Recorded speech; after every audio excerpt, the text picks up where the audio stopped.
जय हिंद दोस्तों। ओपीएस को लेकर एक बेहद बड़ी खबर सामने आई है। क्या आखिरकार पुरानी पेंशन को लेकर वो गुत्थी सुलझ गई जिसका इंतजार लाखों कर्मचारी सालों से कर रहे थे।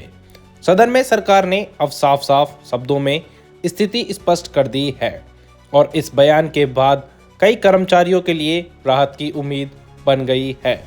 सरकार ने कहा है 28 मार्च 2005 से पहले जिन पदों के विज्ञापन जारी हुए थे उन पर नियुक्त कर्मचारियों को पुरानी पेंशन योजना यानी ओपीएस के दायरे में लाया जा सकता है। यानी अब फैसला ज्वाइनिंग डेट से नहीं बल्कि विज्ञापन की तारीख से जुड़ गया है और यही वो बिंदु है जिस पर वर्षों से कर्मचारी संगठन लड़ाई लड़ रहे थे। सोचिए, जिनकी भर्ती प्रक्रिया 2004-05 से पहले शुरू हुई लेकिन ज्वाइनिंग बाद में मिली, अब उनके लिए रिटायरमेंट के बाद गारंटीड पेंशन का रास्ता खुल सकता है। लेकिन सबसे बड़ा सवाल, कौन कौन कर्मचारी इसमें शामिल होंगे? क्या सभी विभागों को इसका फायदा मिलेगा? और जिनका एनपीएस पैसा कट चुका है उसका क्या होगा? वीडियो को अंत तक जरूर देखिए क्योंकि आगे हम बताएंगे वो 4 जरूरी शर्तें जिनके बिना आपको ओपीएस का लाभ नहीं मिलेगा और एक छोटी सी जानकारी की कमी आपका हक रोक सकती है। नमस्कार दोस्तों, डीपीएल न्यूज़ में आपका स्वागत है। कृपया वीडियो को अंत तक देखें और लाइक एंड शेयर जरूर करें।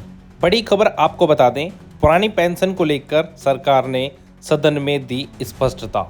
28 मार्च 2005 से पहले विज्ञापित पदों पर लागू होगा नियम।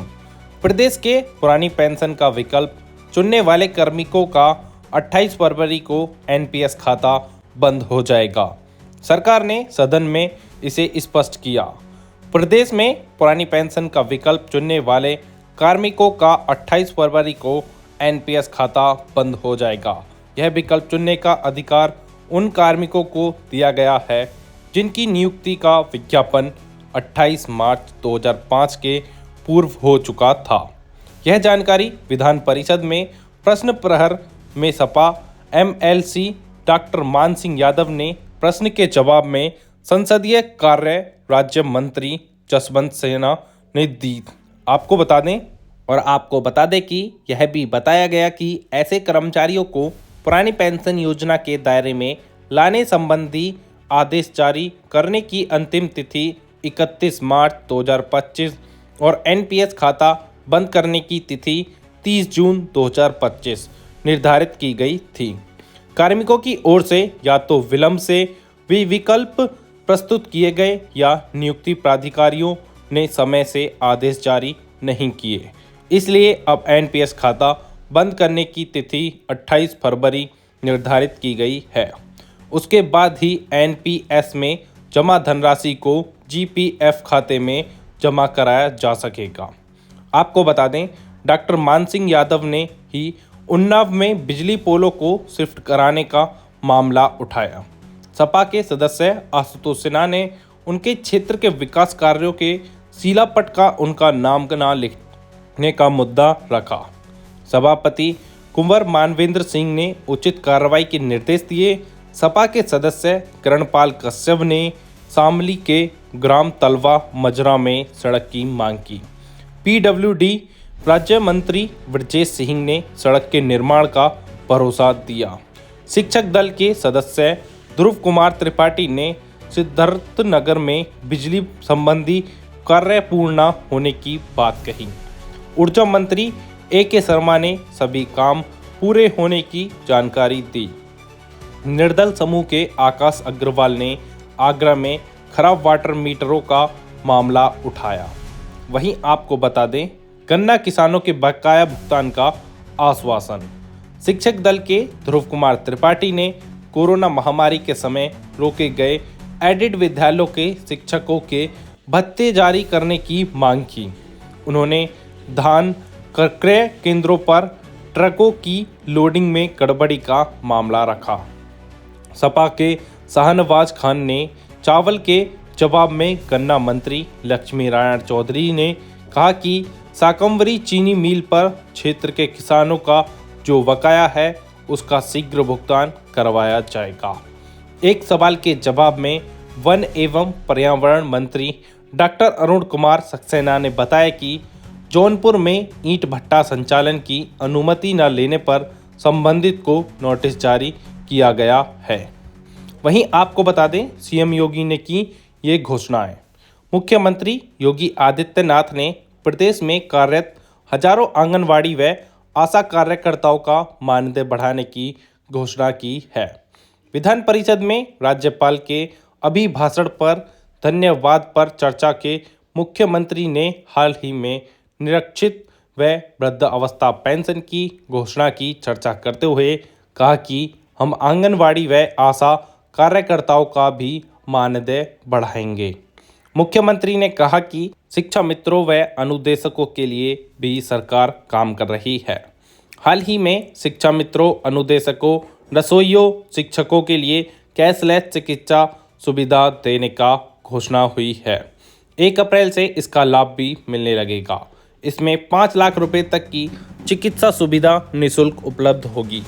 हमारी सरकार तुष्टिकरण नहीं, संतुष्टिकरण कर रही है। हमने 6 करोड़ लोगों को गरीबी से ऊपर उठाया है। इससे पहले सीएम ने कहा कि पहले कहा जाता था कि देख सफाई बिटिया घबराई, किंतु अब ऐसा नहीं है। अब बेटियां रात की शिफ्ट में भी काम करके सुकून से घर जाती हैं। उन्होंने कहा कि विकास की पहली शर्त रूल ऑफ लॉ है और इसी लक्ष्य को पाने के लिए सरकार ने मजबूती से काम किया।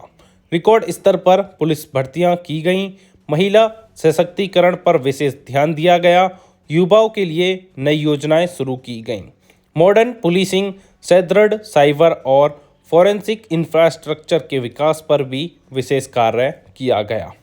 आपको बता दें, उन्होंने कहा कि सुदृढ़ कानून व्यवस्था से उत्तर प्रदेश अब फियर जोन के सफेद जोन में बदल गया है।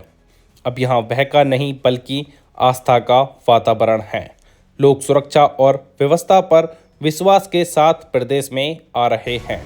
कर्फ्यू कल्चर की जगह जीरो टॉलरेंस कल्चर ने नई पहचान दी है। दंगों की जगह अब फेस्टिवल और टेम्पल आधारित अर्थव्यवस्था तेजी से विकसित हो रही हैं। जो प्रदेश पहले दंगों और अव्यवस्था के कारण भय की स्थिति में था, वह अब उत्सव और आस्था का वातावरण दिखाई देता है। यूपी उपद्रव से उत्सव प्रदेश बना है। आपको बता दें, एनपीएस वाले शिक्षकों का राज्यांश समय से जमा कराएं। विधान परिषद में एनपीएस के दायरे में आने वाले शिक्षकों का मुद्दा उठाते हुए सदस्य ध्रुव कुमार पाठक ने कहा कि ये व्यवस्था अधिकारियों की मनमानी का शिकार हो गई है। एनपीएस में शिक्षक का राज्यांश 10 और राज्यांश 14% का अंशदान जमा करने की व्यवस्था है। इन दोनों कटौतियों का अंशदान एनएसडीएल में जमा करने का प्रावधान है। उन्होंने कहा कि राज्यांश देरी से जमा किया जाता है। ध्रुव त्रिपाठी ने ये भी कहा कि पुरानी पेंशन के दायरे में आने वाले हजारों शिक्षकों की एनपीएस धनराशि जीपीएस खातों में ट्रांसफर नहीं की गई है। एनपीएस सेवा के अंतर्गत रिटायर होने वाले शिक्षकों को 800 से लेकर 1500 रुपये महीना पेंशन मिल रही है। इस पर माध्यमिक शिक्षा मंत्री गुलाब देवी ने कहा कि राज्यांश की धनराशि में कोई देर नहीं की जा रही है, समय से धनराशि का आवंटन किया जा रहा है। उन्होंने बताया कि राज्यांश की धनराशि प्रत्येक तिमाही जमा की जाती है।